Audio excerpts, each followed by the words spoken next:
ব্যাপক উৎসাহ উদ্দীপনার মধ্য দিয়ে পর্দা উঠল সিএমপির আন্তঃবিভাগ ফুটবল টুর্নামেন্টের। আসরের প্রথম ম্যাচে তুমুল প্রতিদ্বন্দ্বিতায় এসএএফ ১ নং কোম্পানির মুখোমুখি হয়ে ম্যাচ ড্র করে পিওএম ১ নং কোম্পানি।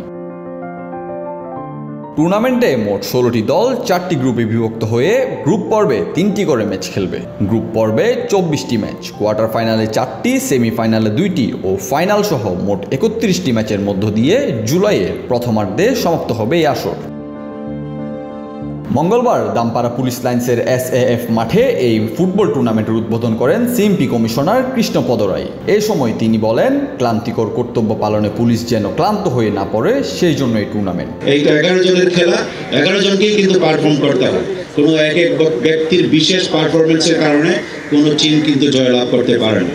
তেমনি কিন্তু সিএমপিও সবাই যদি সমানভাবে পারফর্ম না করে, একজন কমিশনার কিংবা একজন কনস্টেবলের দ্বারা কিন্তু টিম গঠিত হবে না। সবার সমান অংশগ্রহণ চাই। আমি আশা করছি আজকের এই খেলাধুলার মধ্য দিয়ে আমরা যেমন আমাদের ক্লান্তিকর যে আমাদের কর্তব্য পালন, সেই ক্লান্তিকর কর্তব্য পালন করতে যেয়ে আমরা যাতে ক্লান্ত হয়ে না পড়ি, সেই জন্য আজকের এই টুর্নামেন্ট।